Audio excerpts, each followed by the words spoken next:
Can hear you. Thank Yep, you. all good.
All right.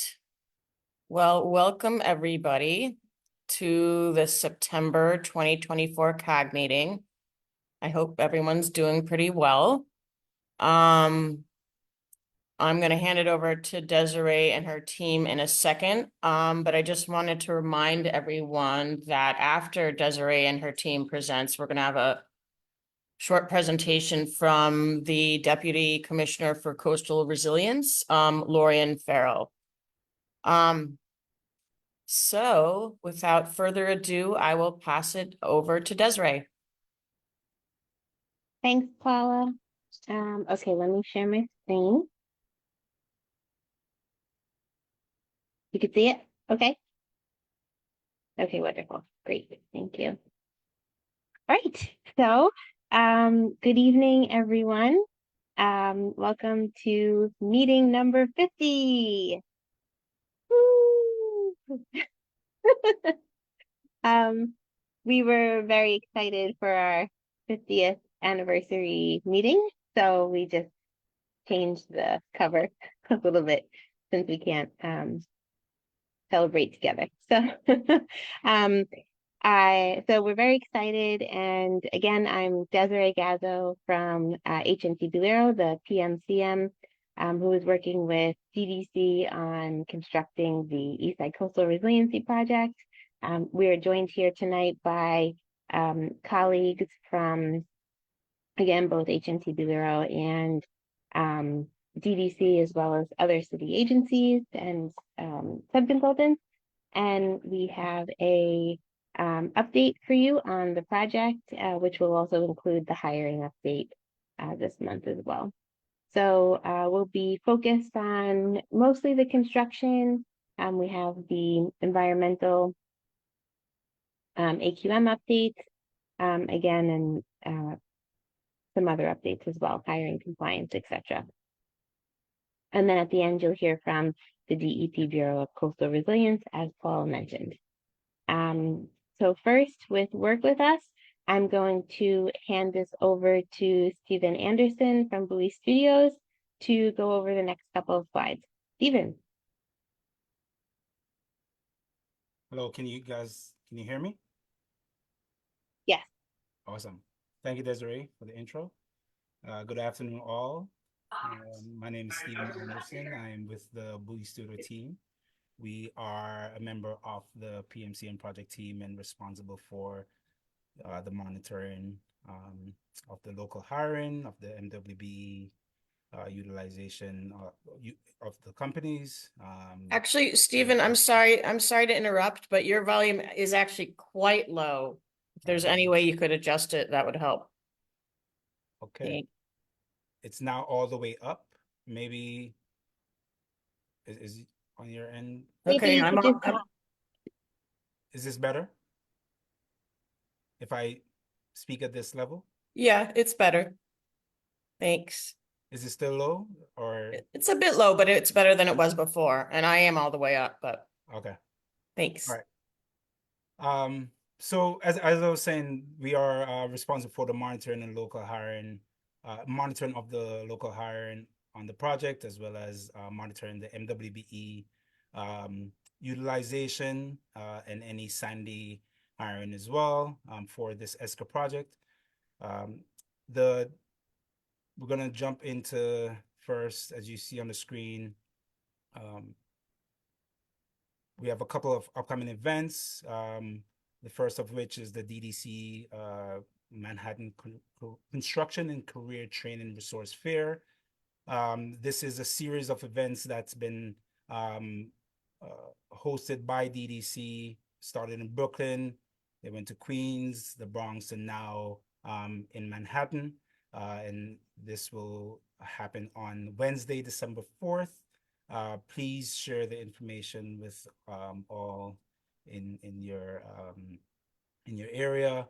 It will be, a useful resource for those who are looking for opportunities. Next slide, please. All right, and sorry. We also are planning our next information session. It will be virtual. The save date right now is December 10th. We are looking to have it from 3 to 3:30 p.m. to 5 p.m. in the afternoon. Again, another means or another resource for those in the local community looking for training opportunities. This one will be focused on working with local training leaders, partnering with also the local community based organizations, as well as the union representatives that we work with on the project. And we also encourage folks to check out the website and submit their names so that they can be up to date with all the information needed as we continue to plan for the event. All right. As far as the hiring is concerned, the data pertaining to the PMCM staff encompasses both the current employees as well as those who no longer are active on the project.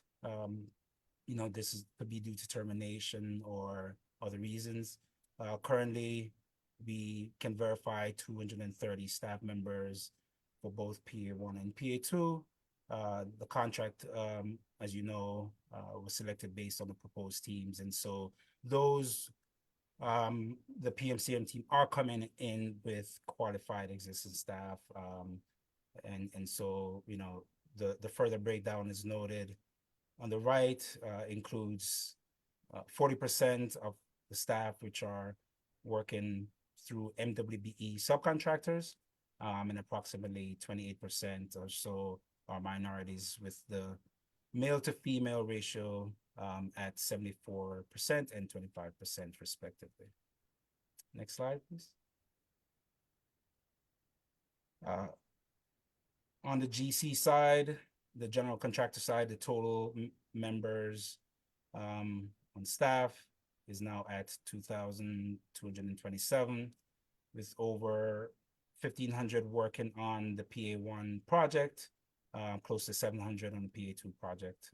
Similar to the other teams on the project, the GC team also began with existing staff, and with nearly 40% of which are minorities. The male to female ratio hovers around 97% for male and around 2 to 3% for female. Plus or minus 40% of which of the general contracted staff are new hires, and around 6% representing new hires through MWBE subcontractors. As we are also aware, the majority of the hires are provided through the labor unions. And so this is based on personnel availability and the contractor demand. And as you can see, also between 5 and 6% of the new hires are working through MWBE companies. Next slide, please. All right, on this slide, we have the breakdown of by residency distribution. This is all the staff working on the ESCO project. And, the other to the bottom left includes areas such as Westchester, upstate New York, and other locations as well. This is just a further breakdown of the data. Next slide, please.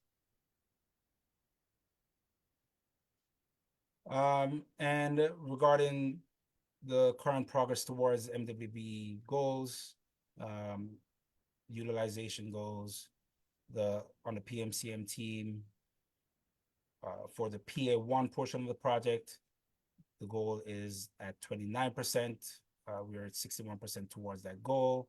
For PA2, which is 31% goal, we're at 87% towards that goal. And then on the GC side, we're 36% towards the 16% MWB utilization goal. And for PA2, we are exceeding the goal of 12%.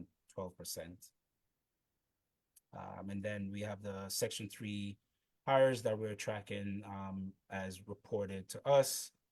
This is self-reported information, and so we update that information as we go forward. Next slide. And as always, there's ongoing efforts to make the project and the opportunities more visible.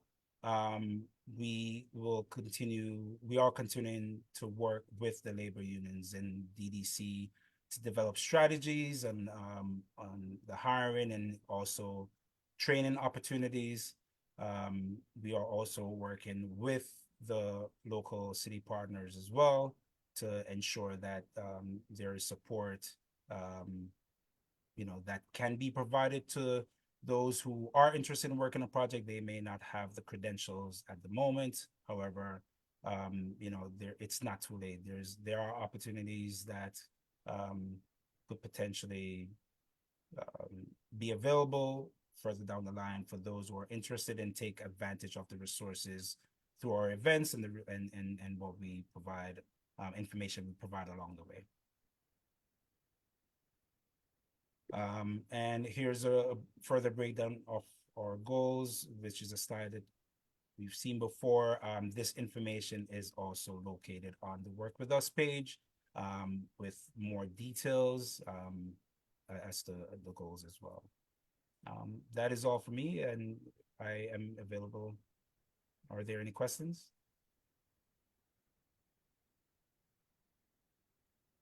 All right. Thank you, Desiree. Thank you. All right, some upcoming community events. The Esker team will be at the Trick or Treating at Corlier's Hook Park event. That is on Sunday, November 3rd from 11 a.m. to 1 p.m. You need to, if you'd like to attend, you need to register your child in advance. And there's opportunities to set up candy stations as well. So if you, again, our primary focus will be with the kids, but if you do have any questions or want to come talk to us, please feel free. And it was a great event. We were there last year and it was very rainy. So hopefully the weather will be beautiful like it has been recently. To get to the project area overview, again, we'll be providing updates on Project Area 1, Project Area 2, and Parallel Conveyance. For an overview of contract, the most exciting items that we have to present on is the installation of the Corlears Hook Bridge, which we will have photos on in just a minute, and the opening of Murphy Brothers Playground in Project Area 2. There is still some work in Project Area 2, a couple of punch list items that are happening, though the majority of the work is the area is open. And in Project Area 1, again, there is obviously the ongoing work that's happening both in the southern portion of the project and then up at around East 10th Street for the utility work that's happening there. For parallel conveyance, we have utility relocation and sewer installation. For utility relocation for almost all of the locations, and then sewer installation for at Corlears Hook Park and Water Street area, the closure of Water Street, which we'll get into. We have a couple of slides coming up, and then test piles in those locations. For construction activities, the Esplanade reconstruction is really coming along. We have some really wonderful photos of the amphitheater progress, which we're really excited to share. As always, Ball Field 1, or as has been since September, Ball Field 1 and 2 and Delancey Street Bridge are open. We have ongoing kind of the groundwork still in Ball Field 3, 4, and 5 with flood wall installation, ridge and exclusions, and wick drains, micropile installation, and jet crowding. At Montgomery Street, they're building the flood wall there and under the FDR. So that work has been moving forward. And then again, we have the Corlears Hook Bridge install, and then there's the work up at East 10th Street to prepare for the micro tunneling operation. So here are some photos of the Corlears Hook Bridge being set into place. A couple of us were out there, myself, Ethan, and Pauline. I got to meet a couple of community members that were also watching from Gouverneur Gardens and East River Housing. So it was really nice experience. It went very well. This is the machine again with all the wheels, and the wheels are like dynamic. They turn and twist. I think one video was released. I haven't been able to find it, but we'll post some videos, or we'll send Paula some links to videos once those are posted. But it was a really amazing opportunity. We still have East 10th Street to do, so if you are interested in coming down, for an overnight to see it, it is really incredible. And if you'd like to come down to 10th Street, again, when that happens, we'll definitely let you know in advance. For the Corlears Hook Bridge, again, that's the installed photo there, and some of the renderings that show, again, what the proposed area will look like. And I mean, particularly take a look at the amphitheater there, because in a couple of photos we'll look at how that's progressing along. This is pipe pile driving near Ball Field 5. Again, working on the Esplanade there, and the partial fill at the Esplanade near the new tennis area. The basketball construction is moving, or the basketball court construction is moving along. They have the posts up, which is kind of funny to see without the nets connected to them. The horticultural soil is going in because they're going to start planting very soon. We'll talk about that on the next slide. The multi-use turf field, which is in the top right, again, is looking really great. And then on the bottom left here is the early photos of the amphitheater seating. And this was before the bridge was installed. So it's really exciting. This is also some Esplanade seating. So it's really coming along out there. There's picnic tables. I think we showed a couple of them at the last one. So planting, for those of you who could see, they've kind of made a makeshift plant holding area where the contractor is watering and maintaining the plants before they start to plant them. And those will start being planted next week. So we are all very excited to see that. For East 10th Street, we met on site with NYCHA and some elected officials. So we are working on ongoing improvements to those areas while there is still construction going on. Again, most of the utility work, a good amount of the utility work is done, but then we'll start building the East 10th Street Bridge. So we want to work on making improvements to those areas. The micro tunneling at East 10th Street, the receiving pit is still being shaped. The tunneling equipment is scheduled to arrive next week, and it will take about 3 to 4 weeks to prepare the equipment before the tunneling begins. So that work won't start for just about a month now. For East Houston Street, we had 1 or 2 site meetings in the past, I guess, month about the detour signage there and just the ramp and how the pedestrians flow. Since we did receive, again, as we have, because that intersection is a very interesting intersection, just how it was designed in general. But we did have some conversations with some of our kind of traffic folks, and we are again having ongoing discussions about if there are any ways to improve the signage over there. And then the future amenity openings, which I know everybody is so wanting to hear.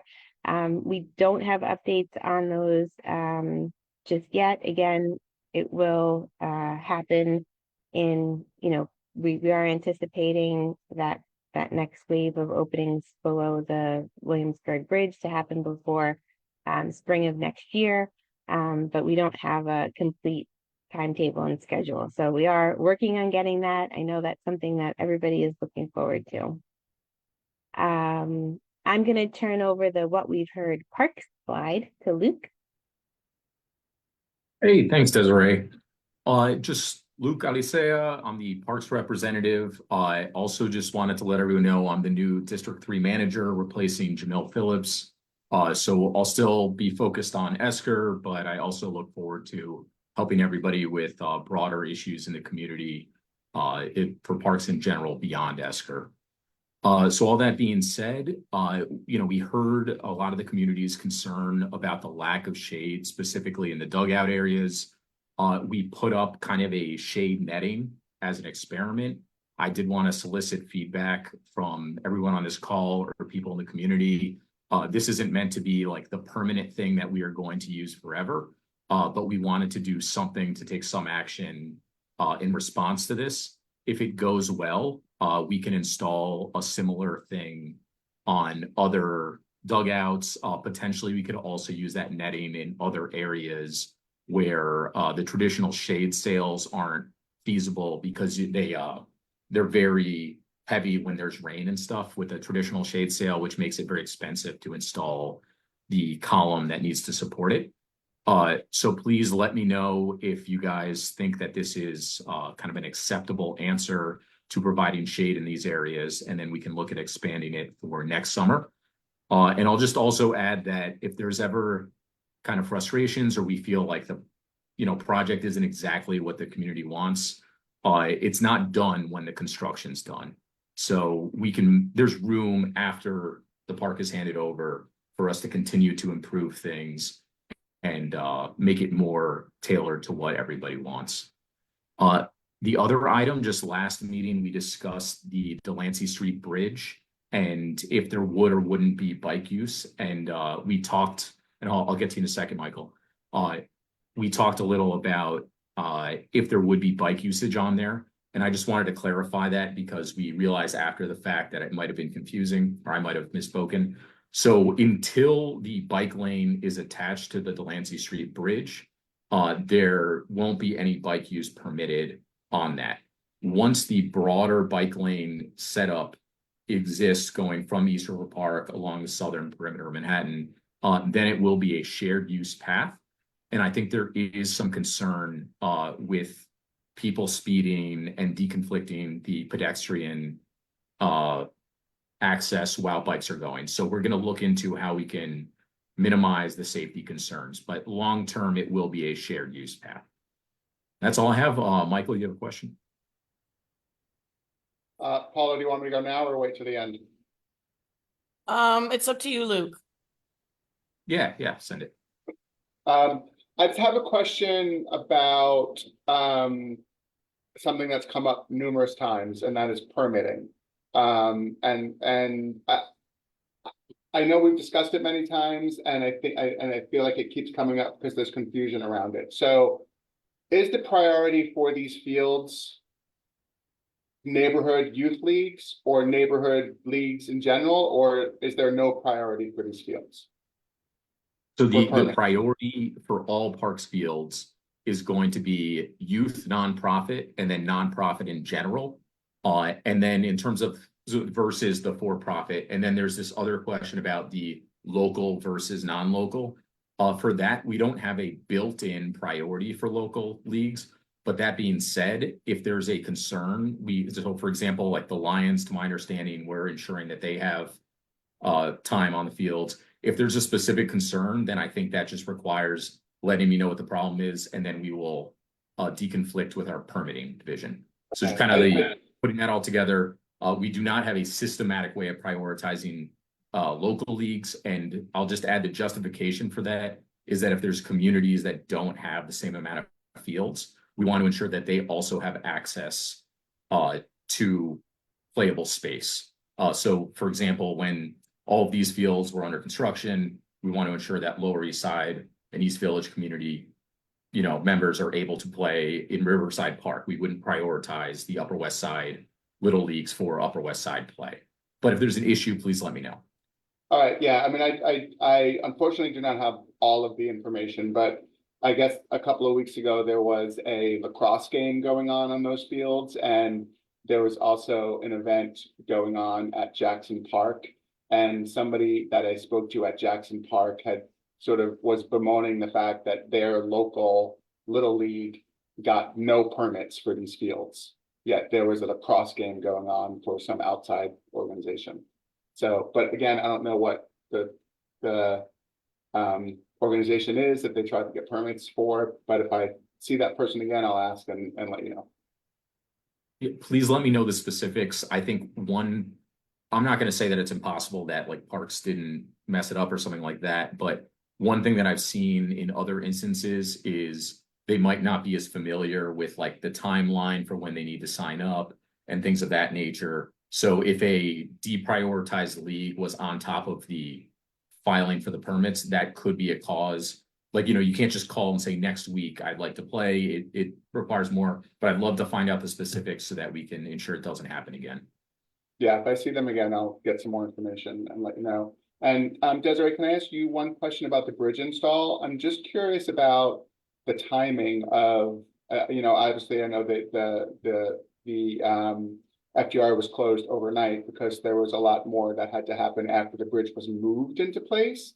But I've heard speculation from people that the FDR was actually closed earlier than 11 p.m. It was closed at 10 and the bridge was moved in rather early before midnight. Is that true? As far as I know, it was closed at 11, but I can check. I got there late, so I wasn't there at 11, but I will look into that for you. Okay, thanks. Robin, do you have a question for Luke? I do, thank you. Hi, Luke, nice to meet you. I wanted to just follow up on what Michael said. I know that you're new to this process, but I think within the whole 5 or 6 years of community involvement in building these parks and designing of it and asks for what the community requested, the number one request was that these ball fields were going to be prioritized for local youth groups and local groups. And that there was a way the park is going to do that. And I know that you guys can do that because I work for parks and know about the permitting process. And that that was the priority, especially now during construction phase when we don't have any other fields in the community. And I've been to the park several times and I have noticed, like Michael, that these are outside groups coming in using our fields. We don't go to the Upper West Side, to play baseball, our youth groups, but there's lots of adult groups who seem to come down to our neighborhood. So that was a priority. We can go back and look at that. Maybe we need to again write a letter about that as a tag, but that was a number one priority for communities requesting access to these fields. So thank you. And thanks for the date. I'm gonna definitely go over there and test it out. Yeah, I think overall, just to clarify, so we are enabling community leagues to play anywhere in the city. So I guess I just wanted to highlight that when I'm saying that we aren't prioritizing. It's beyond just the Lower East Side. I'm saying in general. But beyond that, I think I just need the specifics of which little league or which, nonprofit league that's local is having issues.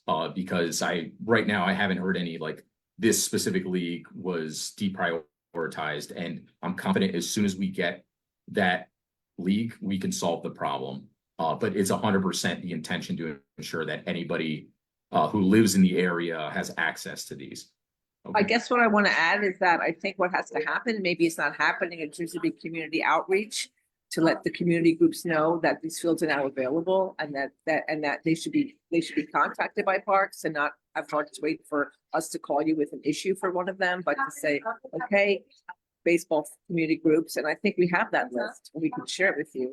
These fields are open. We want to make sure you get your permits before we permit anybody else. So that would be, I think, a proactive way for Parks to reach out. If you need help with that, I'm happy to help, and you can put your email in the chat. Yeah, no, and it's my understanding that the permitting office within our recreation division did proactively reach out, but I'm not going to say that it's impossible that I'm going to say it's very possible that something fell through the cracks. So I would love to hear who specifically is not being prioritized, and we will get to the bottom of it, and we can ensure that if it's not rectified for this season, that it is rectified for the next applicable season for that sports group. But I'm sorry if anybody didn't get to play who's in the community. And I'll put my email in the chat as soon as we're done with the Q&A period. Wendy. Hi, Luke. Hey, I'm Wendy. hi. Well, good to meet you. Hey, I'm so excited to see the trees coming in. And I wonder, is there irrigation where they're being planted? Yeah, so it's my understanding that there is irrigation. Is it a drip system or more like like sprinkler kind of, I don't know. Do you know anything about it, or just that there's irrigation? Yeah. Luke, do you want to keep answering or? No, Yeah, okay. I defer to you, Desiree. We had, Wendy, we had the specifics at the last one. I think it's it's a whole irrigation system, and each tree gets a designated like drip. And then the beds get more of an overall watering system. But I could look up the exact response that we provided and send that over. Because we're in a drought or on the edge of a drought, and I just worry. I thought last month maybe I'm misremembering that the trees weren't going to get planted till it cooled off, and it hasn't really cooled off. And I just looked at next week, and it's going to also be pretty warm. Is that an issue or a concern, or is it more about a timeline? No, and I mean, Luke could speak to this too. I think Parks has planting periods, and we need to plant within those planting periods.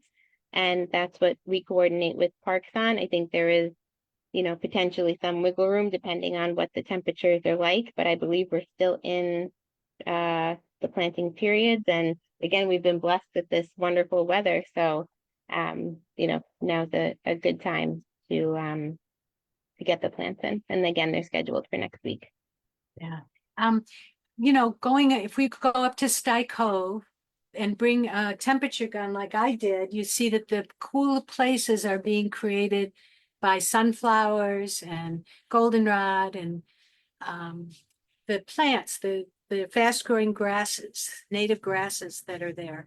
And I wonder if we can do some of that here, in addition to this test netting trial. Yeah, I mean, I'll just say like 100% the preferred way of providing shade is through trees or other plants.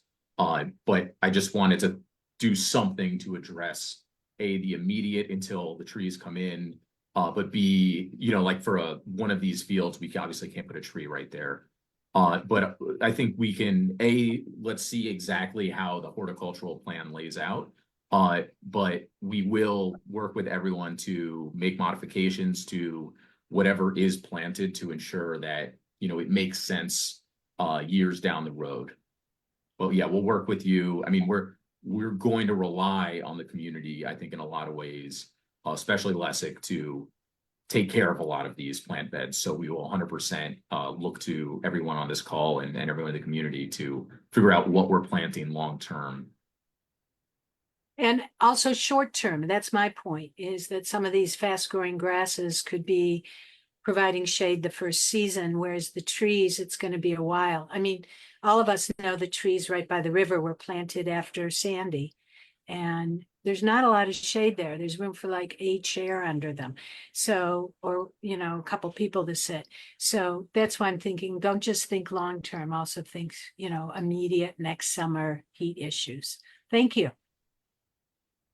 Thank you. All right, thank you, Luke.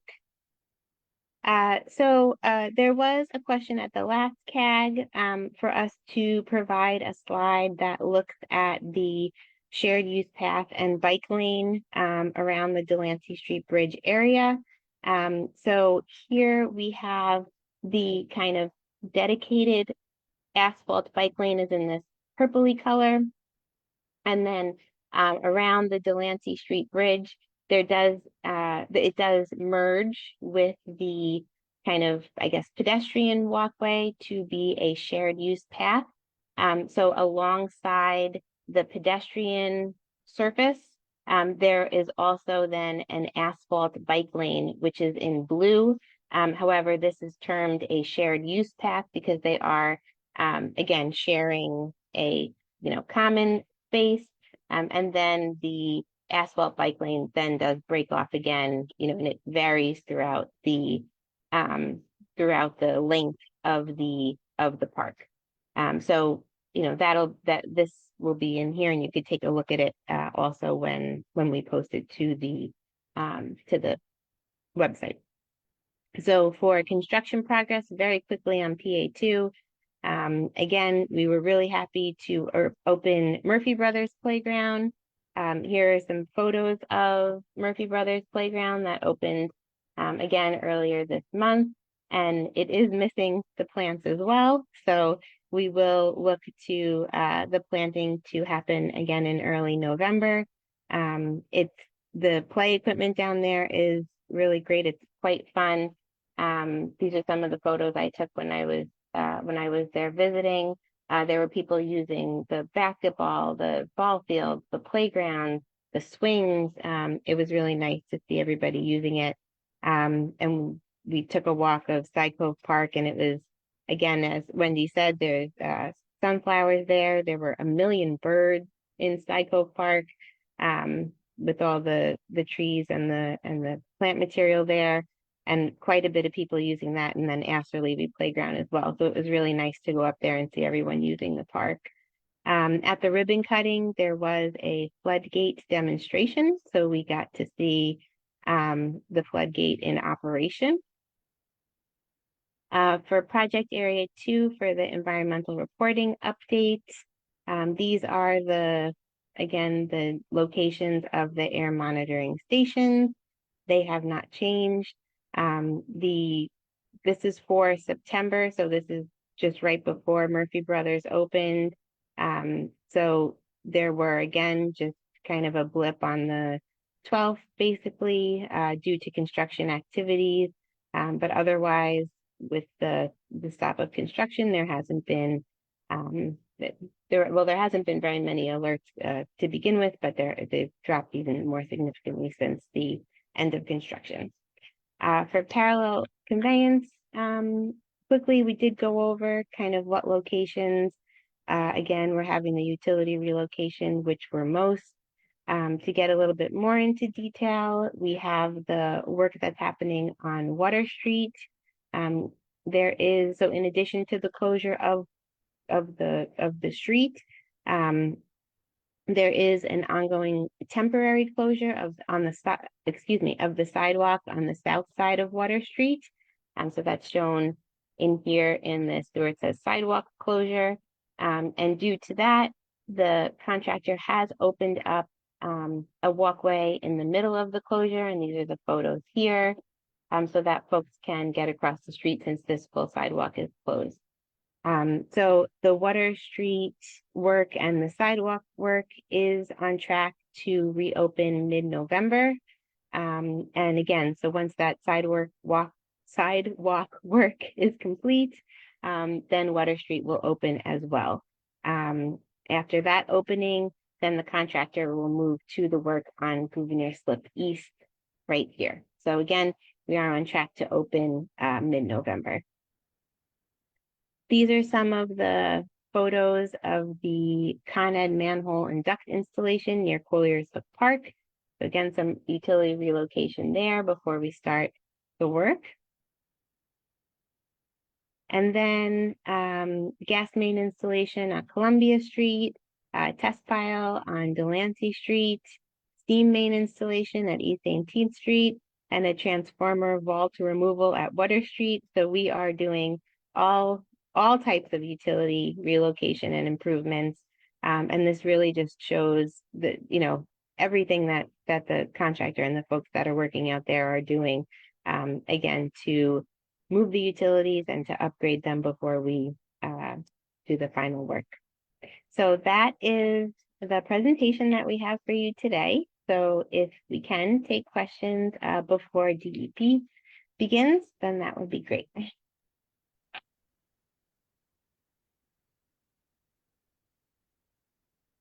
don't see any questions. I know we answered quite a few before, so. Yeah. Oh, Wendy. Thanks. Can we go back to slide 25, please, Desiree? Sure.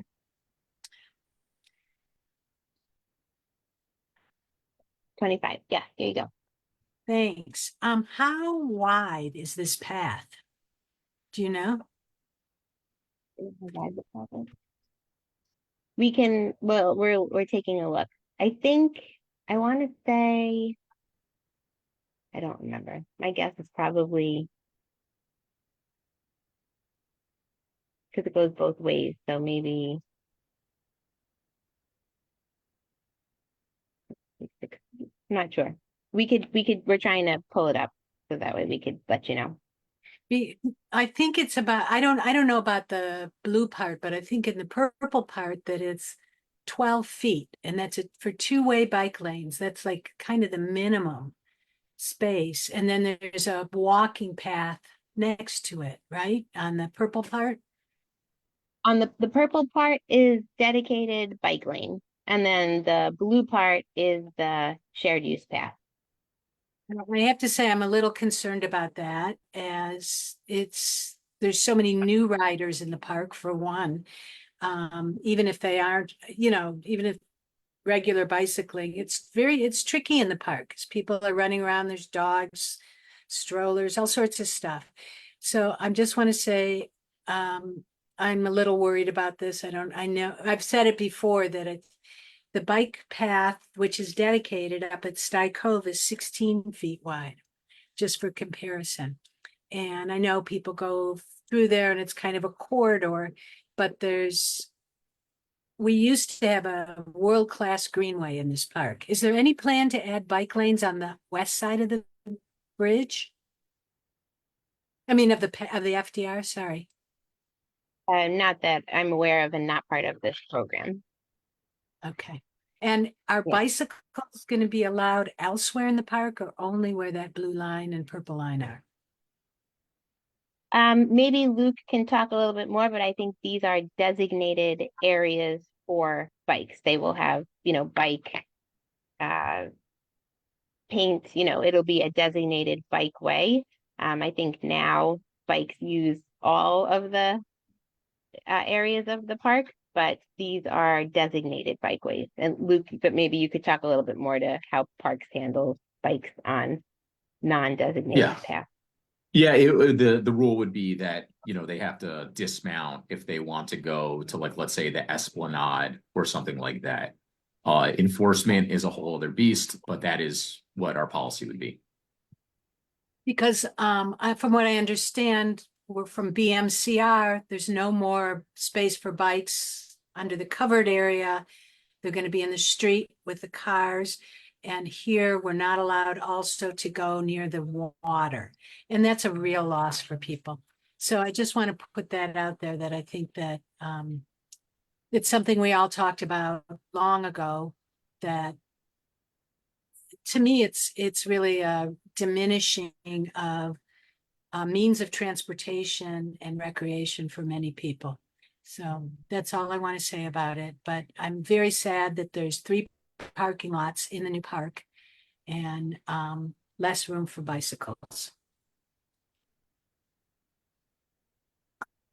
Diane, you are next.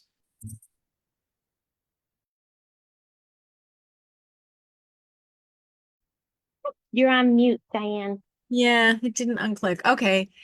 So as long as we're on this slide, what kind of vehicles do we expect to be coming in and out of that parks maintenance and operations area? I mean, the largest one, just to, you know, address your concern, would be a Packer. I shouldn't say to address your concern, to get at what you're getting at. So, you know, I think we would say, like, we're cognizant that it's a problem, that we're going to have a shared use path, not just with bicycles and pedestrians, but now we're adding vehicles into the mix. So it is something that we do need to look at. And we are going to analyze, like, how exactly are we servicing East River Park? Is there a certain time frame where it makes the most sense to do the Packer route, for example, to minimize the disruption? But it will be a disruption. I'm not going to pretend that it won't. And we owe an answer to you guys once the whole park is open, once we have that Parks M&O facility up, what that looks like and what we can do to mitigate the issues. I'm sure you realize that, you know, despite whatever parks policy is on bicycles, bike riders will use the entire park, including the Esplanade. So it'll be interesting to see what that looks like. Is that maintenance and operation area not going to open until the project is completely finished, or will it be opening when, say, like phase 1 is done? So I'll let you know, we're advocating very heavily with DDC to prioritize that with the release of the rest of the property. I can't speak to when it will actually be done, but we're just very cognizant that we do have to maintain the park as soon as it's open to the public. Mhm. We're able to do fields 1 and 2 right now, but if more opens, we would require some kind of space. So I don't know when it will open, but we definitely want it in conjunction with other openings. Okay, thank you. Christine. Oh, sorry, just to get back to Wendy, sorry, we'll have to come back with the measurements. So we'll send them back, the measurements of the path. Sorry, go ahead, Christine. I'm sorry, I actually just remembered one other thing. There's another charge facility that's much closer to Pier 42. So we've kind of already identified that, like, that's the preferred access point if someone just needs to charge their vehicle or something, as opposed to going all the way to the Parks M&O. This would be intended for local East River Park service. Great, thanks. Go ahead, Christine. Hey, yeah, hi, Luke, and congratulations. We're looking forward to working with you. This is just one of my little concerns, if you will. I'm an avid bike rider, and but also feel that especially electric powered vehicles that zip through parks is a whole other beast than human powered bikes, or could be. I just want to throw out some things here, you know. I'm wondering whether Parks actually has a policy or is moving towards a policy of restricting access by motorized scooters, bicyclists in the park. And then I also would love to really advocate for, maybe having almost like, I don't know, a working group or something like this to really think about how to mitigate impacts of maintenance. I think there is a lot of creative ideas we could come up with. Maybe we don't need packers to go through this entire park, which has much smaller or not as wide of some roads anymore. And even in the old park, it's still intimidating for people to be next to a packer, because there could be also other things that could be piloted or that could be thought about. And I would really love to, maybe get a conversation going about that. And also the other thing is we will have concessions in this park. And then how is that, for example, handled? What kind of access do people that will have concessions have to the park? And what kind of sort of framework do we want to create so it doesn't really negatively impact the use of the park? I think it's big topics, and maybe we should start thinking about them. Yeah, 100% agreed. Just to tackle the issues in order. So for parks policy on the e-bikes, I need to dig into, I don't want to give bad information, but I know 100% people violate rules, and you'll even see motorcycles, which are 100% not, allowed, using bike lanes all over the city. So I think there's I owe you a specific policy. I suspect that it's something like pedal assist is okay, but the ones that are just don't require it probably aren't okay. But I'll get you an exact answer. But I think there is a deeper question about enforcement and specific design things that we can implement to minimize the amount of bikers that go off of the path. I know that, for example, the Corlears Hook Bridge, unlike the Delancey Street Bridge, has a like sidewalks on the perimeter for pedestrians, and then the bikes have a area that's like below grade. I shouldn't say below grade. The sidewalk is elevated, and there's an area that is for the bikes. So I think there's things we can do to mitigate that. And then in terms of the working group for accessing, I think that 100%, that sounds like a great idea. Between concessions, I know we're going to have vehicles going to the compost yard. I think we can deconflict this to ensure that we're minimizing the impact to the community and to the park. So we'll reach out, Christine, about setting up a specific working group, especially before the springish timeframe, like to figure it out before the next round of openings, I should say, which was going to take months for us to figure out. Robin? Hi, thanks. I remember this design when we were getting approvals on this in the community board, and I remember thinking it might be a problem with congestion. I do appreciate though that you're building a park where you're letting like bicycles ride in it, because usually bicycles are not allowed to ride in parks, like Central Park or Mascot Park or Riverside Park. But I want to ask you a question. I don't understand. I mean, why the Delancey Street Bridge is not no bikes now. I have ridden my bicycle on the Delancey Street Bridge along its blue path past the ball fields. It's a beautiful, pathway. I do think I'm already imagining, ball fields 1 and 2. It's going to get crazy log jam with all the teams and the number of people that are going to be walking on that pathway. And also, if I recall, because the lawn area, there's no place to hide. There are no trees or bushes or anything. So I'm concerned about all that traffic, about basically the urbanization of this park with bicycles and your vehicles. I don't know if the parks is thinking that maybe there's electric vehicles like the golf carts that kind of thing that you guys used before, but when might you think all the foliage and planting and clean up lawn are going to be up and not going to fill it up for people to feel like they're in a park? I'm sorry, it cut out a little, but I think I got the overall. I'm just takeaway. wondering, like, the lawn, I remember that lawn being very open and no place to sort of hide from any of that the foot traffic or now bicycle traffic and any vehicle traffic. And I'm wondering, I mean, I think it's a big concern here that this is shared by three types of ways of traveling mode, pedestrians, bicycles, and with your vehicle. But I'm wondering also on that lawn, I remember it's very barren, the last lawn that was there was full of trees and bushes and whatever. So when you be doing all that planting on that lawn there, so that people feel like they're sitting in a park and they're not, sitting in a pedestrian square. Yeah. So it's not highlighted on this map, but the path that goes north towards the park's M&O, that would be the preferred, that would be the one that vehicles would be utilizing unless there's some like maintenance reason why they need to access the rest of the park.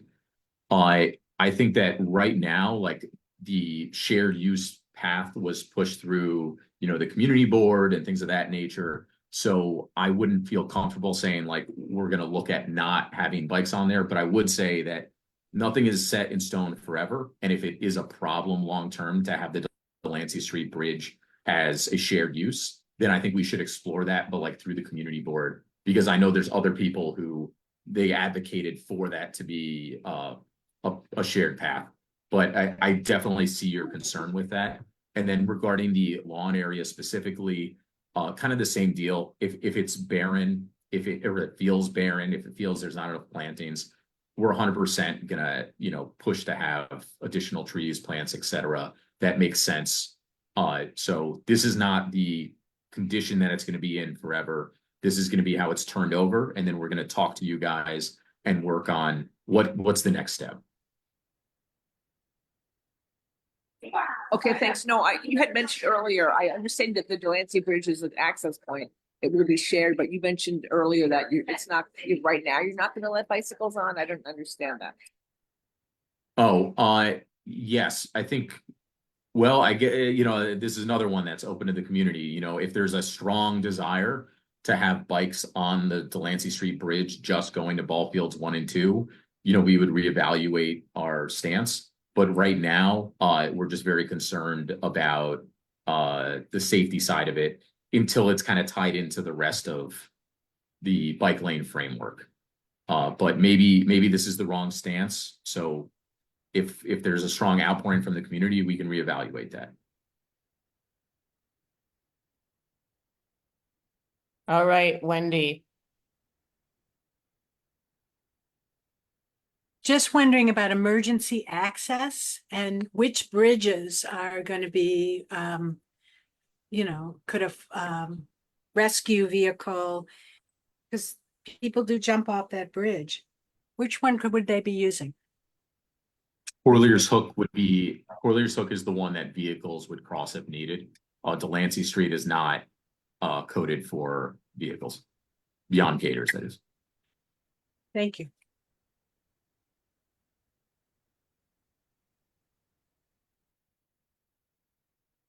All right, well, there aren't any more questions. So thank you, Luke, and thank you, Desiree and Stephen. Thank you. And happy 50th meeting. Thank you. Yep. Happy 50. So we just really want to thank everybody for the time and all of the questions and comments and everything that you've given to the construction portion of the project. And again, we look forward to keep working with you. Yes, and Thank thank you, you. Desiree. You've been very helpful to us. Thank you. All right, so is the Deputy Commissioner ready? Good evening. I am ready. Let me just adjust my camera a little bit. Great, thank you. Let me also share my screen. Happy 50th meeting. This is a huge milestone. I'm glad to be a part of it. And also very excited to be at my first PEG meeting. My name is Lorian Farrell, and As Paula mentioned, I'm the Deputy Commissioner for the Bureau of Coastal Resilience, which is the newest bureau in the city and lies within the Department of Environmental Protection. I wanted to do two things this evening. Paula asked me to speak to you about the operations and maintenance plan for Seaside Coastal Resilience for for both phases, I suppose. But I also wanted to talk to you about the Bureau itself and what our goals are for the Bureau, why it was created. And so I'll just take just a short presentation, but I want to take a few slides just to talk about the Bureau, which was identified as a need to help the city move forward in our coastal resilience efforts. So we have been spending about 12 years now recovering from Hurricane Sandy, basically building back the infrastructure that was damaged during Sandy, and then also planning our coastal resilience assets, which you're all so well familiar with the East Side Coastal Resilience and DMCR and other projects around the city. And now we need to start thinking about what's next. We know that we have a lot that we learned through the last 12 years. We need to take that information and apply it to other areas around the coast. But first decide, what is our comprehensive coastal resilience plan for the entire city? And what is our vision for how we want to have, what is our relationship going to be to the coast in years to come, in 2150, in 2100? What is that timeline horizon that we want to be planning for? The Bureau was identified as a need in the Mayor's Plan NYC Spring 2023 report. And part of the reason why it was so important to have a new Bureau was because we needed one entity across the city that would be able to bring together all of the coastal resilience planning efforts. And we also needed to identify the operating bureau for these new class of assets that are coming online at the city, starting with the first 12 gates at Eastside Coastal Resilience. So originally, DOT had been tasked with doing the O&M, but in long term and in terms of all of the other areas around the city that are going to be needing this operations and maintenance, it made sense to have that work housed within DEP, where we also work on all the other water resources issues within the city. So we have an opportunity to have a greater coupling between the coastal water and the stormwater by having it all housed within DEP. That's the origin story. I came on board about actually just exactly 1 year ago today, and have been working on how do we meet the mandate of this bureau, standing up the bureau, and working on getting all the pieces in place so that we can advance the work. So we are planning to develop the bureau in 3 teams. We'll have a strategic planning team that will work on some of the long-term goals, the big plans, the legislative reform that we need to have happen so that we can do our work more efficiently, the funding and financing studies that we need to do to make sure that we can continue to pay for these assets that we need to build and maintain around the city. And then also community outreach, community engagement, which is a huge part of this work, as you are all well aware. By having attended 50 meetings, you know all too well how important it is to make sure that we have a constant dialogue. And so the goal is to have a team that is really dedicated to the community engagement component of this work. The second group will be our engineering team, and that's the team that's going to focus on working with the designers to make sure that we are meeting all of the regulations, that we're in compliance, that we're taking all of the best ideas forward, and that we are learning from the work that's been done to date. And the third team is the operations team. So that'll be the crews that you see out and about, making sure that the gates are oiled and tested regularly, and that when the time comes, and hopefully it's no time soon, but when we have an extreme weather event that causes coastal storm surge, that it'll be this team that will be out pulling those gates shut and making sure that the system is in place to do exactly what it was designed for. So that's the Bureau of Coastal Resilience. We've been working with DDC and DOT and the Emergency Management Office to make sure that that BCR, Bureau of Coastal Resilience, is ready to take over these gates and to deploy when the time comes. And so we've been going through the operations and maintenance manuals, getting familiar with all of the procedures, and also thinking through what do the crews need to look like to be able to do this work properly. What is the equipment that we need? You know, where are we going to keep these crews? Where are we going to house them? Making sure we get everything in place. So according to the the operations and maintenance manual today, which could be adjusted as we learn more and we start testing, but this is the plan that we have today, is that when we have severe weather, there are 4 different phases, basically. The first is that we understand that a severe weather event is coming, that there's hurricanes, we're in hurricane season, and we can see systems forming south of us that may make their way up to New York City. So when this is happening, we're going to be in constant communication with NISM and all of the other agencies. And we'll have to make a recommendation to the mayor's office together with NISM that we are ready to engage the system. Before we can actually get out and start closing things, though, we need to make sure that the system is ready. So there's some prep work that we have to do. We have to get the crews mobilized. We have to make sure that our traffic enforcement is out. And there's some areas where we have to do a little bit of prep work. But by 48 hours, we'll be into the second phase, which is our initial closure. So 48 hours before we expect the storm to arrive at the city. And that storm, we anticipate, will cause enough wind action that we'll get storm surge or waves crashing up over the edge of the coastline. We're going to be making sure that we're starting to close all of the gates.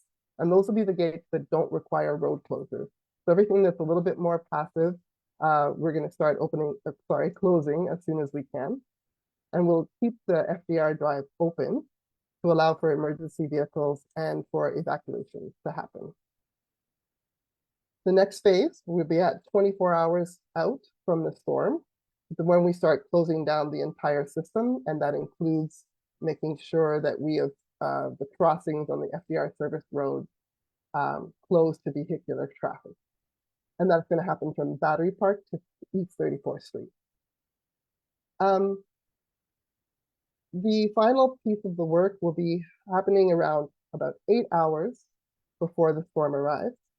That's when we're going to be going through and checking to make sure the whole system is closed as it should be, and that all of our crews are away from the area and safe. And from that point on, the plan is that we'll be monitoring the storm and the system from a safe distance.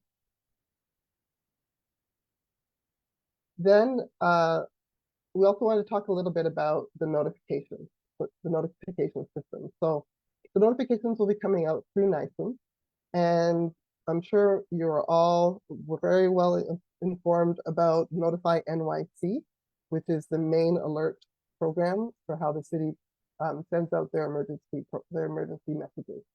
But there are also several other different types of messages that NISM employs, and that makes sure that we're reaching as many people as possible.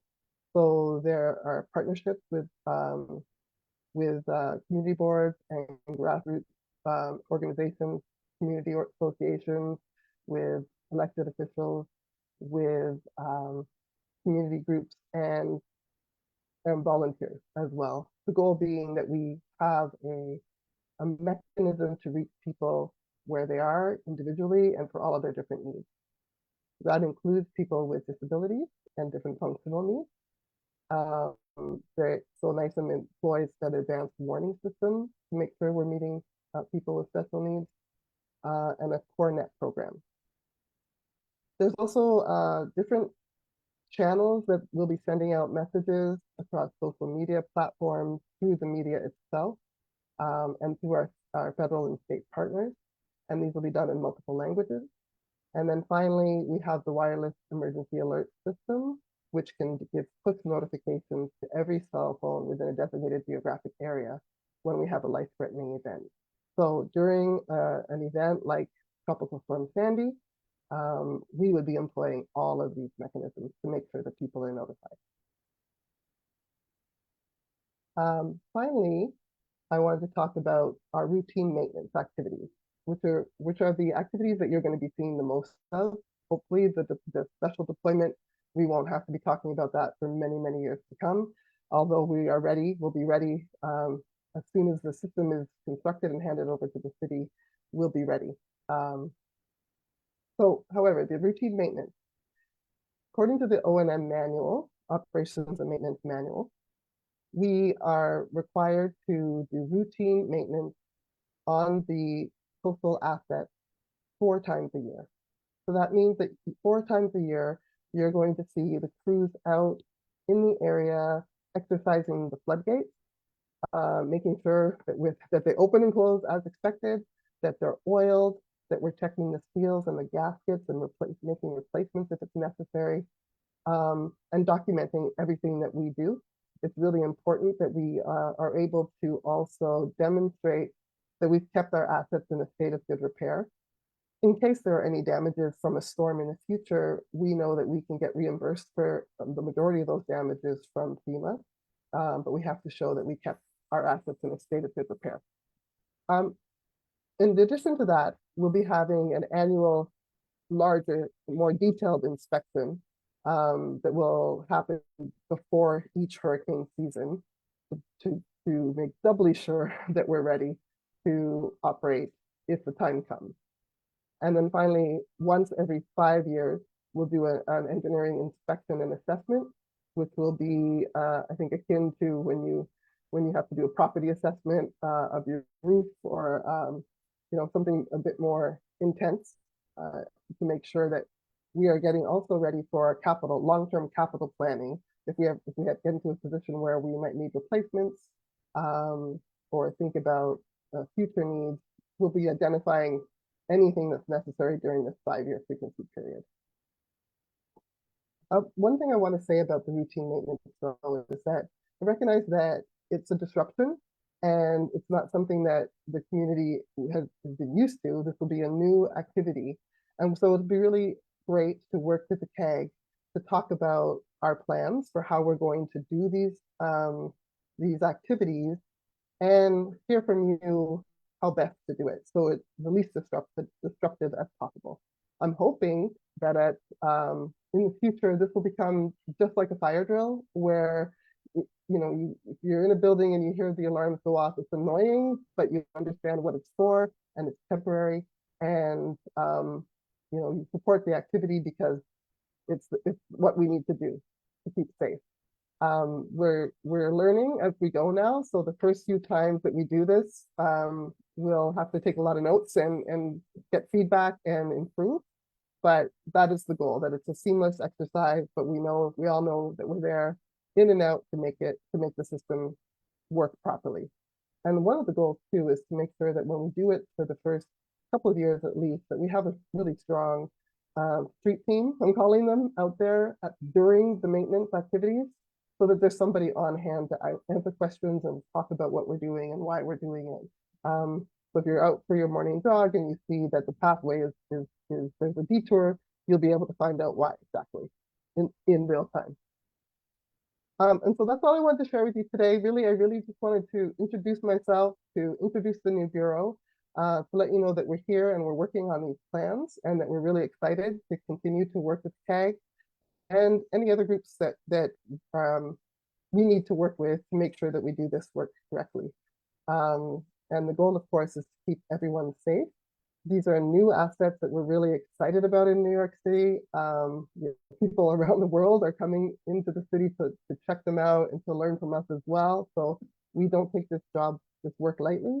But we really are reaching a critical milestone in coastal resilience for New York City. Even with phase 2 coming online, it's a big moment for the city. Phase 1 will be an even bigger moment for the city because that's when we'll actually be ready to deploy during a major storm. So I see this next year and a half, year to 2 years as a time where we're going to be learning more and more about these assets and adjusting, and so that we're ready come 2027 hurricane season to deploy. Paula, I'll leave it there, and if there's any questions, I'm happy to take them. Thank you.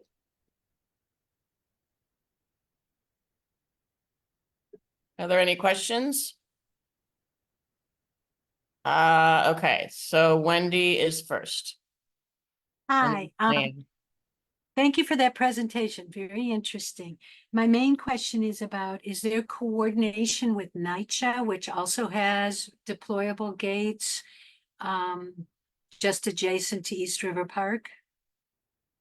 So we're not coordinating with NYCHA today on the deployment of their protection, but we are coordinating on the emergency management response. So as the city as a whole, what happens during a storm will be coordinated, including having regular exercises in, when it's a clear weather day. So we train ourselves and we understand the interactions of the two systems. And we'll be doing desktop exercises and full-scale exercises. So NYSEM has been very involved in our NYCHA has been involved with our interagency conversations as we're standing up the new bureau. But we don't have that plan in place yet for how we're going to interact. Right. And, there is a series of commitments made for ESCR, and number 19 is for preparedness for the community, preparedness workshops. And I don't believe there's been any yet. Are any planned? Yes, I mean, that's definitely something I would love to do with when we get the bureau stood up, when we get the bureau team in place, to start with that with the community. And so the goal is to have a community engagement team that can do that sort of work and make sure that we're sharing all of the information, not just about the technical aspects of the project, but how do you actually keep safe during a storm event. I think it's important that we talk about the system that we've built and what it can do, but also what its limitations are, because we should always be prepared to take action, because we don't always know what the next storm will be. We built a really robust and conservative system, meaning that we believe that we'll be able to handle every storm. But I always want to make sure that people are prepared, just in case some of the water doesn't get blocked, some water does come over that wall. How do you make sure that everybody behind the system knows how to keep safe? So we're going to be working on that. That's great. My organization's part of LES Ready, where we had a presentation back in 2019 where we heard that if you're a NYCHA resident, you're going to have to evacuate before the gates come down, and in NYCHA. And as far as people that I've talked to who live at NYCHA said, well, we have a double layer of protection, so we can shelter in place. So that to me is it's an interesting issue. And given language and, disability, I think it's something that should be a priority to make sure people really understand what's their role as well.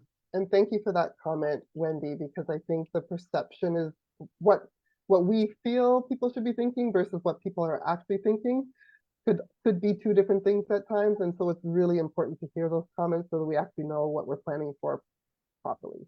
But that's a good comment to hear. Thank you. Thank you. Good luck with everything. Thank you. All right, Diane, it's your turn. Hello. So I just want to emphasize what Wendy said about, she mentioned one particular community-based organization, but we have many, many here. And since we are the first in the city to get this kind of, flood protection that can be deployed, I would encourage you to, find out more about those community-based organizations and work with them, as well as with, the agencies and Notify NYC and all the things that you're talking about, because I think they would be an excellent resource to get the word out.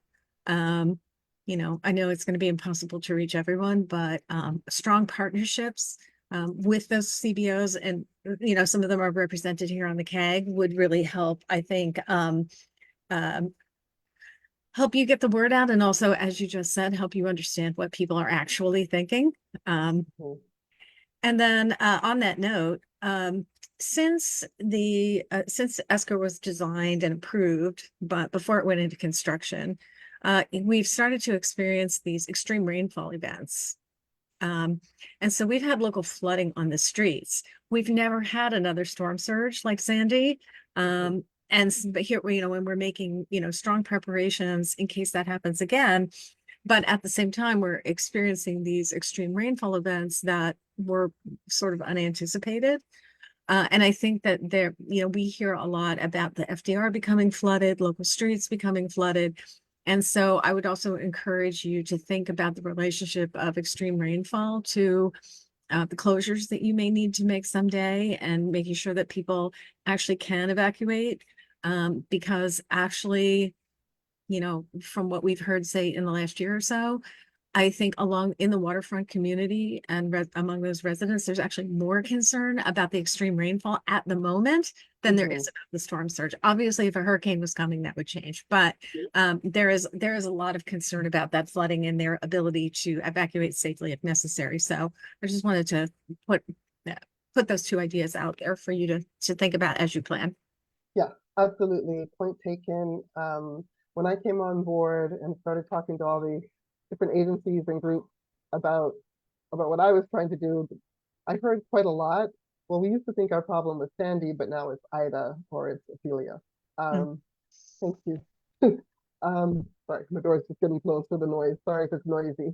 Um, but the reality is we know that we have to plan for both of those things, and that water is connected.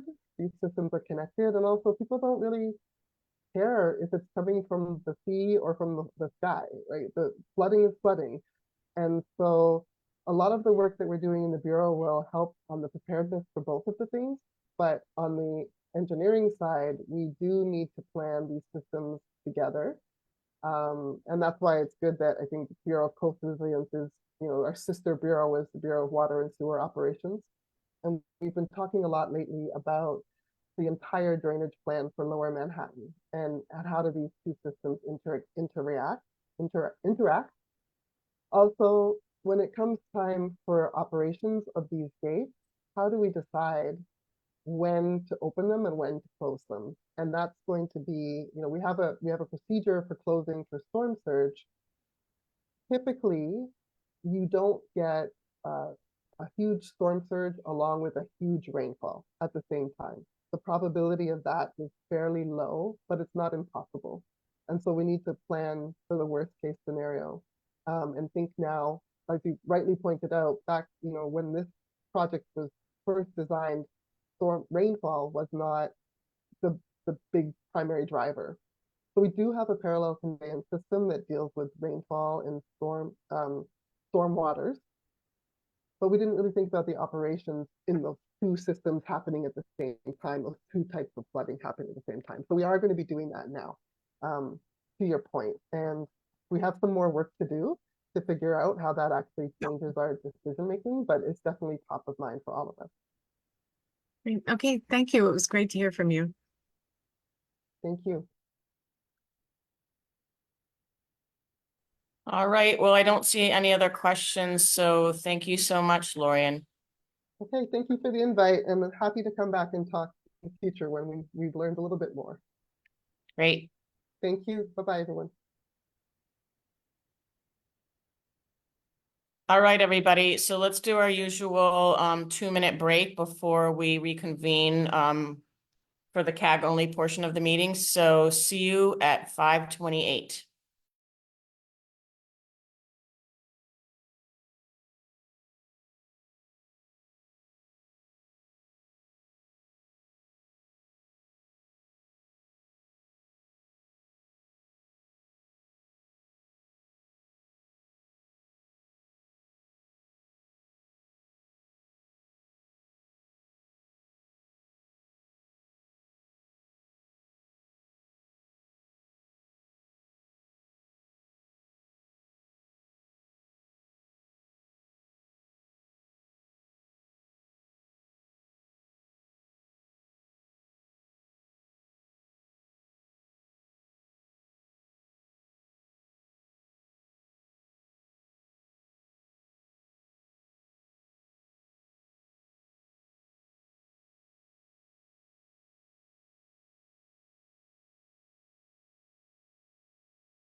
Welcome back, everybody.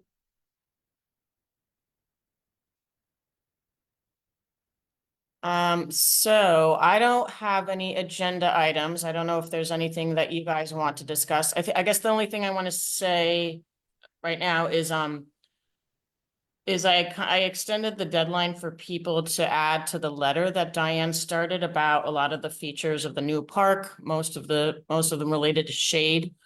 Because I accidentally linked to the wrong document when I first sent it to you guys. So sorry about that, but I did correct the link. I think I sent that new link out yesterday. But is there anything else that anyone wants to raise?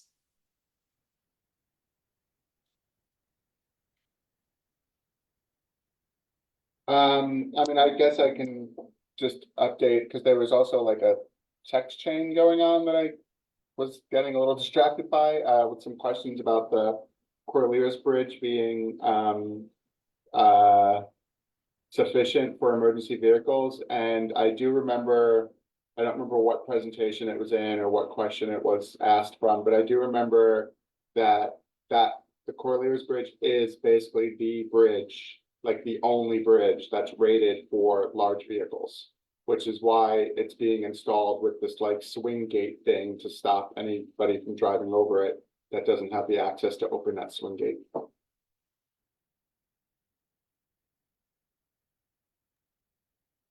Thank you. Yeah, I don't think it's that the intended traffic flow in the park is real clear at this point. You know, I think it's good that Luca is willing to work with us, and I like the idea of having a working group to think about it, because it seems like that back side of the park near the FDR is pretty, the shared use path has got a lot of uses.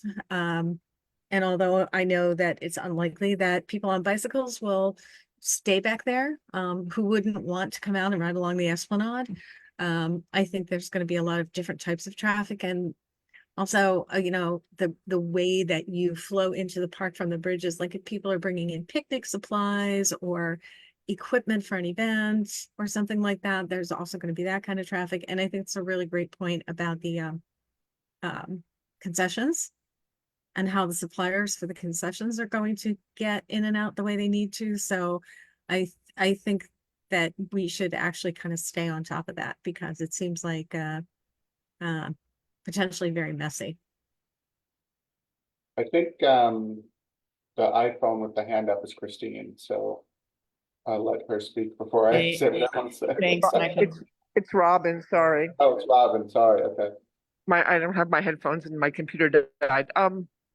Yeah, I want to just also add in my concern about that traffic flow. And I do remember, as I mentioned, that, you know, people are sitting on that lawn, not surrounded by trees or bushes or anything, with not only with pedestrians passing them constantly, and now bicycles, and I am concerned about that. But I just wanted to, my point that I'd like to bring up is usage of the field, which Michael mentioned and I brought up, and wondering why we can't ask the Parks Department during this construction phase to prioritize local groups to use those fields. Why they have to feel like they have to have it be open for everybody, given that there's only 2 ball fields now, and we're still waiting for the rest of the park to be completed.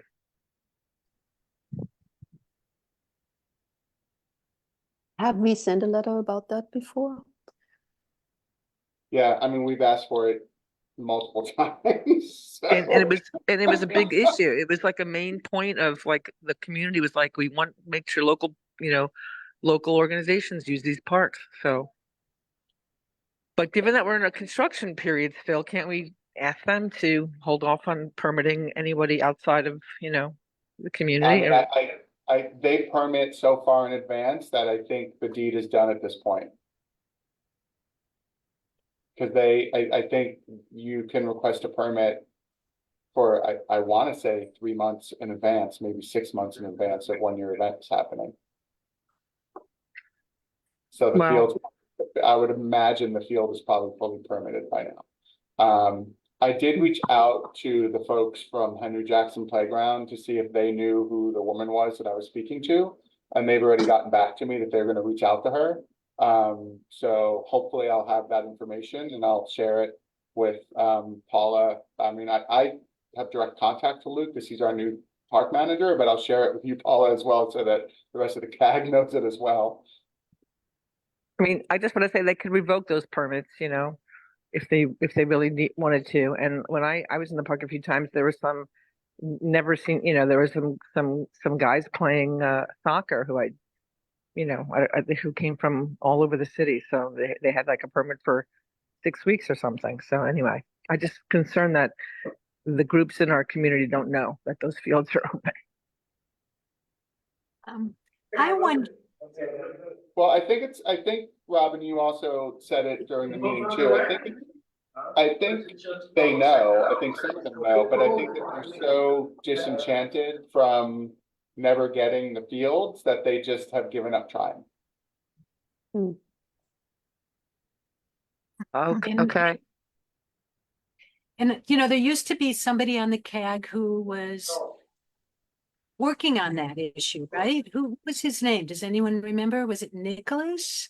No, Um, Tony Rivera from, that, yeah, yeah. from Our Lady of Sorrows, has, you know, been coming to the CAG some of the time, but then also working directly with parks at other times. And so I imagine those teams are probably decently supported by the permitting process, but I think there may be other local organizations that maybe don't have as much reach or aren't as large that, you know, maybe you're right, Wendy, maybe they didn't know, or maybe they know, but as Michael said, they've kind of given up trying to figure out how to get one of those fields.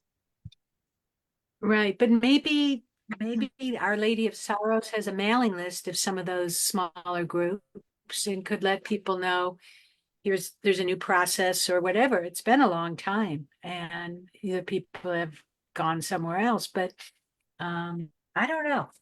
It seems like there is a network that just needs to help people connect to get some of those spots. But it's really tough all the way around. It's not enough space for everybody. Reality.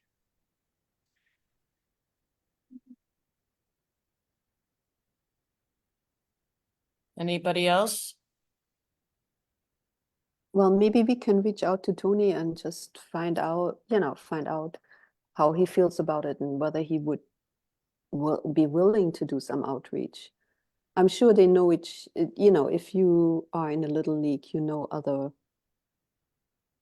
I don't want to speak about baseball. I know nothing about baseball, but it's a community, so they must know each Right. other.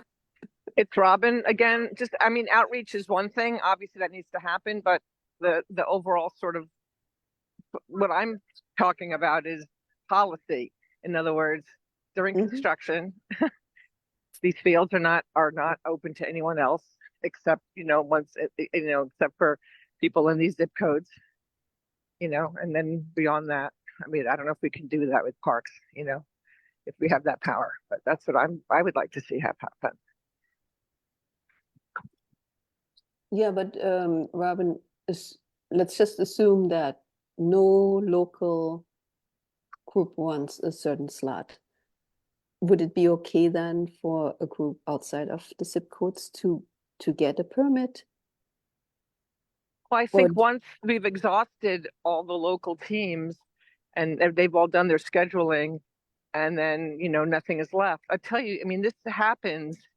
It's not unusual that, for this kind of way of permitting to happen. It's not unusual. So, I guess I'm happy to talk to anyone here who I should talk to offline, about this. But it's not unusual the thing is, I guess what's happening is this is going to be happening is that I'm hearing rumors that there'll be a Conservancy or a Parks Friends of group or somebody who's going to be really running this park, because it does happen in other parks where I wonder if it makes sense to, at least as a start, Paula, can we maybe ask them for a list of everyone that the field's permitted to? Like, can we ask them, one, how long out is it already booked for? And two, can we get a list of the groups that it's booked to? I can reach out to Luke. Okay, And maybe we can also get a list of like sort of when all 10 ball fields were open, or 9 or whatever we had, 8. A list of all the people that had permits then. I don't know whether they keep them. I would imagine they do. I mean, it's an online system you have to request a permit through, so I imagine that data is saved somewhere, but who knows? I mean, there's records of all of that, right? And this parks knows who's been permitted before. I mean, they have all that stuff, you know. But is there, I mean, what can we request a parks liaison, a community person, kind of like we had with design and construction, you know, someone who's actually, because Luke's the park manager, is that right? Yes, that's right. I So, think he is our liaison. Well, I think Luke is the manager for Right. District 3. He's not a manager for East River Park. right, He's the manager for the entire district. right. It would be great if we could maybe request, now that the park is opening, that there's someone from parks designated to be the community liaison with us, I guess, or whoever, so that we can have someone who's looking out for this community as the park opens. And that it doesn't just go back into the traditional, okay, field's open, anyone can permit, you know? But that's a whole nother, that's what's happening as yeah.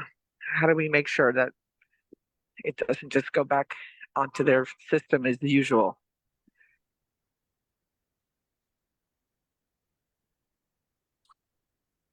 Well, I would say I think that working with Luke might actually be a good way to do that, because if we just advocate for one park, you know, there will be all kinds of pressures from other, you know, areas in the district, at least, potentially other areas nearby, to get the use of those parks. But if we can look at this across the district and kind of work with him, you know, we may be able to make a better case for more priority for local teams in those fields.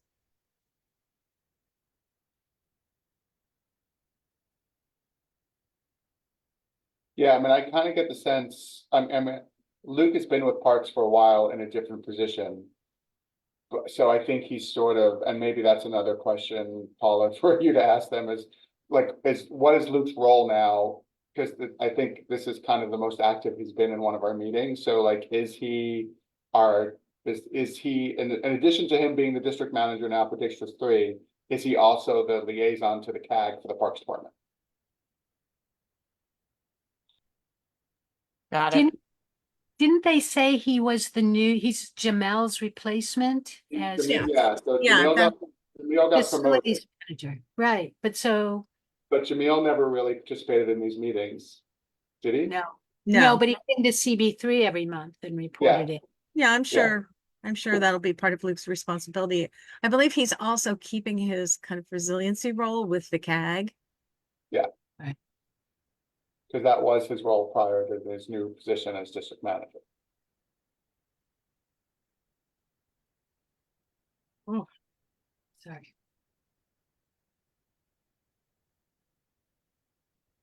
Yeah, I think my understanding is that he is, and I think it's positive, staying as a rep from Parks on ESCR, because we have requested that forever, and Luke's been coming, and I think now him also being a district manager gives him a whole other, you know, I think investment in East River Park. So, you know, I think it's actually a positive. Could we request, I know that the new Manhattan Borough Commissioner, right? I think there's somebody new. I think she's been to a few of the ribbon cuttings and other meetings. Could we request a meeting with her and maybe a meeting with the recreation manager supervisor for Manhattan? and, you know, their permitting person to really sort of talk this through. Is that possible? Didn't we have their permitting person at a previous meeting? We had a whole, like, I thought we had a whole discussion about permitting before with somebody who was in charge of that, or am I making that up? We had somebody a while ago. That was when I think they were figuring out what other fields they could make operable while the park is under construction. That's my memory. Well, I think we should start with Luke, but maybe we can present him with some more concrete, you know, concerns, like if Michael's able to find out who raised that question. You know, and maybe I think talking to Tony is a good idea. What's the history there? Are there things that Tony can point to where he tried to get his league into that field and was denied because a soccer team from uptown was there or something? Yeah. Because he's all, you know, we're also still permitting fields at the north end of East River Park. So we have fields 6, 7, and 8 are still open up there. And the infield of the track is still open.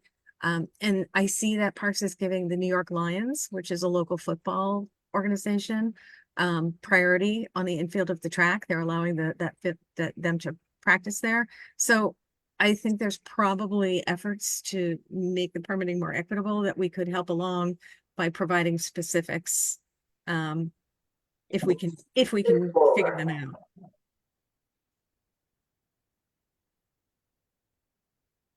You guys want me to try to reach out to Tony?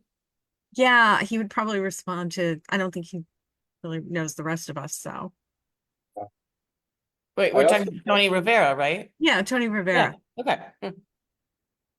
Okay, I so think your I can reach comment about out. her not knowing us is that we don't really have a relationship with him outside of the CAG. Exactly. So just to quickly change topics, I think that we all on the call should make an effort before the next CAG meeting to walk out to the fields and check out that sunshade. And I think Paula, maybe if we can send a message to the rest of the CAG that isn't here to let them know to do the same. I think that would be beneficial. I think, you know, Luke is, yes, I see your gun. You know, I think because Luke is new in his district manager role, he is also sort of trying to impress right now. Like he literally fixed something for us in Corlears in 24 hours, which, you know, we've been asking for to get done for 3 months. So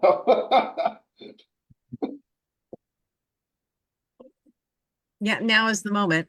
I was about to say, yeah. To form a relationship with him, so yes. Okay, I will ask the rest of the CAG to test the shade stuff at the ball field. Okay. But don't bring your bike or your dog while you're trying to do that. And don't go barefoot because it's going to be hot. Boy, Christina, is there been any update on your situation that we haven't all heard about in the park? Not really. I mean, you know, it's sort of mystifying because when was the last time that Julie, is her name right? From OMB came to say we're still doing the analysis, and we haven't really had any follow-up on that.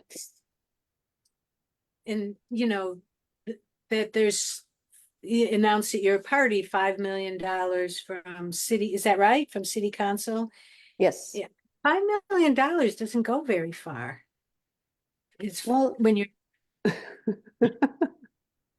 let's put it this way, before that there was no money there, and we you know, really think that both Councilmember Rivera and Councilmember Mate really went all out to secure that money.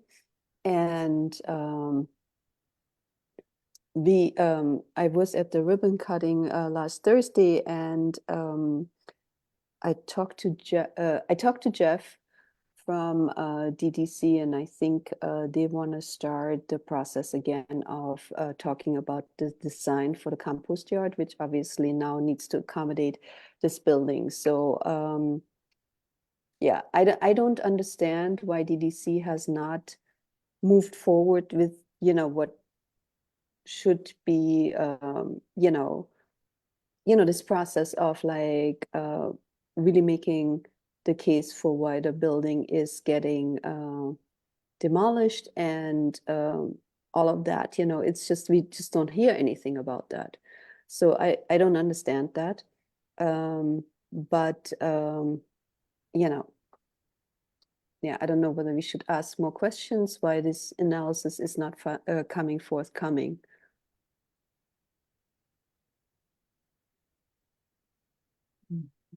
But we're definitely it some- planning for creating a new space because yeah. And we need it. I mean, that what compost is gonna be like gold for the park. So, and Yes. there's only 45 acres. That's a lot of compost. Mm. Thank you. There's one other request. I don't know if everyone here is interested or anyone's interested, but you think we could try to get a tour again of the amphitheater as it's being built, or of the amphitheater as it's being built. You think that's something that we should be doing? They participated in open house and got offered people tours, and I think they were sold out pretty fast because some of our staff wanted to get a tour, and half an hour after the process opened, the tickets were gone. Cool. You said that was part of Open House New York last weekend? Yeah. They got a permit. Wow. Is that's cool. Good. They did 4 tours that sold out. Who's the they that did that? Open EDC. house. Oh, EDC. Oh, that's so cool. I had a festival last weekend myself. I don't know. It's just something to think about too, as they're putting in these new seats. And I know there's been a lot of specific requests about how they should go in. Any interest? Is that something to put out there and ask for? So,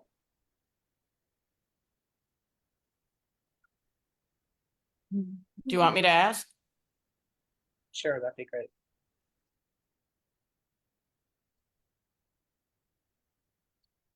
I'm so interested. It was for me to hear that they're working on signage for Houston Street. So I can't believe it's taken this long for them to realize that there's some issue there about communication, that it's 4 years down there. If this is meeting number 50, does that mean we're like at the 5-year mark already? Because we skip one a month, one the year, right? And no, It's 4 years. 4 years. So wasn't it supposed to be done in 3.5 years? And not Well, that that was when they were going to close the whole park at once. yeah. We asked that them was not to before do the that. phase Construction. Yeah, so we asked them for phasing, we got it. So yeah, now it's gonna take longer than 3.5 years. Well, and also we started the keg before the construction started. Yes. Yeah.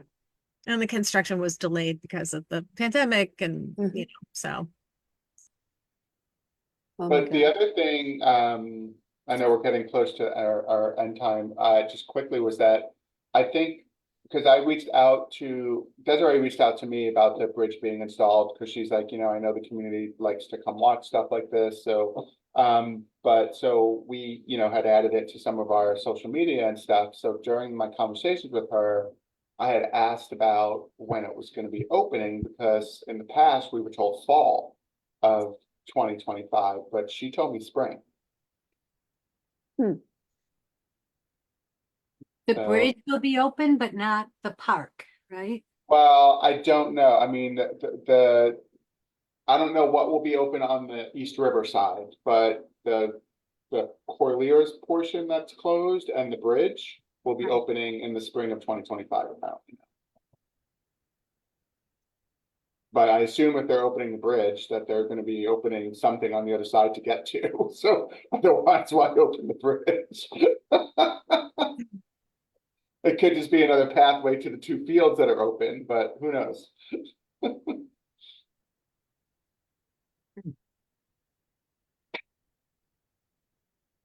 Well, let's hope it's more than that.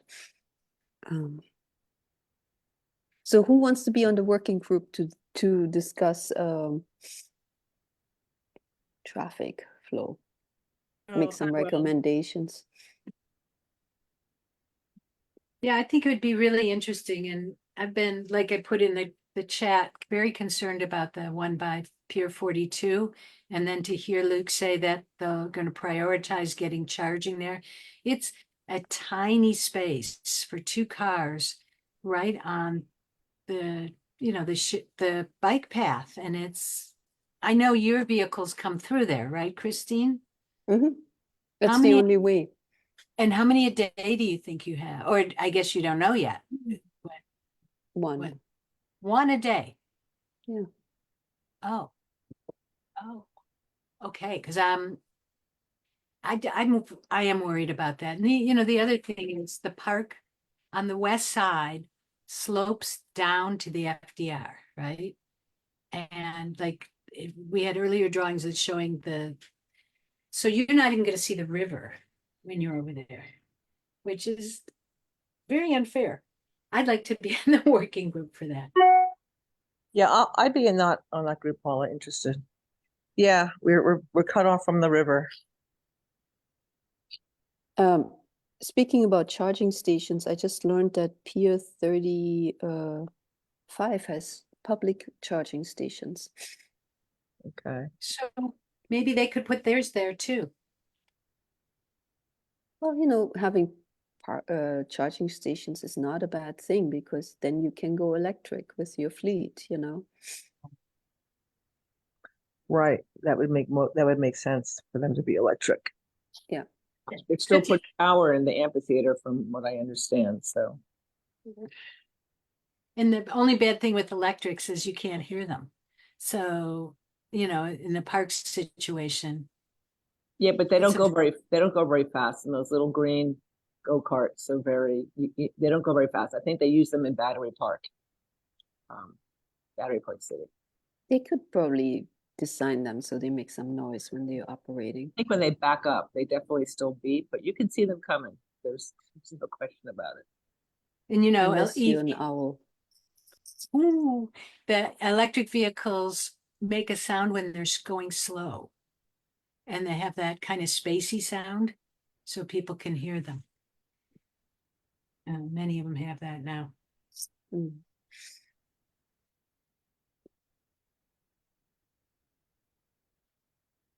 Thanks. I think that's great that the letter looks like it's almost together, and hopefully it can do some good. And I actually am heartened to hear that Luke is like, yeah, we want to work together, work with community on things. And that was very good to hear. But we'll see how it pans out. All right. Well, if no one else has anything, thank you all for being here, staying till the bitter end. And I have my to-dos to look into the parks permits and see who has permits and how long, how far out the fields are booked for.